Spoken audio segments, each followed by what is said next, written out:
গাইবান্ধার গোবিন্দগঞ্জ উপজেলার তালুকখানপুরে স্কুলে যাবার পথে ষষ্ঠ শ্রেণীর ছাত্রীকে তুলে নিয়ে গিয়ে ধর্ষণের অভিযোগ। বিকেলে পথচারীরা সড়কের পাশ থেকে অজ্ঞান অবস্থায় মেয়েটিকে উদ্ধার করে উপজেলা স্বাস্থ্য কমপ্লেক্সে চিকিৎসার জন্য নিলে কর্তব্যরত চিকিৎসক ওই স্কুল ছাত্রীকে উন্নত চিকিৎসার জন্য বগুড়ায় স্থানান্তর করে। মেয়েটি তালতলা দ্বিমুখী উচ্চ বিদ্যালয়ের ষষ্ঠ শ্রেণীর শিক্ষার্থী বলে জানা গেছে। তার বাড়ি শামসপাড়া। এই ঘটনায় দৃষ্টান্তমূলক শাস্তি দাবি করেছে এলাকাবাসী। বাসার মধ্যে নিয়ে গেল, এটাও চিনি ওরা আমাকে ওখান থেকে নিয়ে যাও। অনেকক্ষণ যাবৎ থাকার পরে যখন আমি জ্ঞান হারা, তখন আমার কোর্ট থেকে কোর্টে নিয়ে গেল, আমি সেটাও আর পাই ধর্ষণের আলামতি পাইছে। তো চিকিৎসার জন্য করছে এখানে হবেলায় আপনারা বগুড়া নিয়ে যান।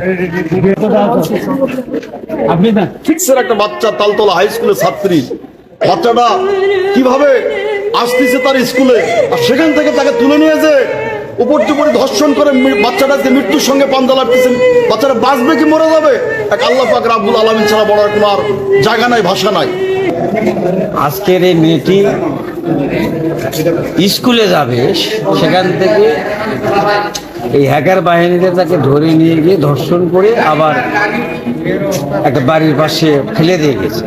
তাই প্রশাসনের প্রতি আমাদের আহ্বান, অবিলম্বে এই দুষ্কৃতকারী ধর্ষকদের গ্রেপ্তার করে দৃষ্টান্তমূলক শাস্তি দাবি জানাচ্ছি।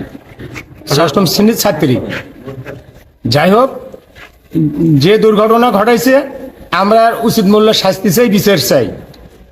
তার কারণ আমাদের মেয়ে আর কারো মেয়ে যেন এইরকম বিপদে না পড়ে, এই জন্যই আমরা সুবিচার প্রার্থনা করি।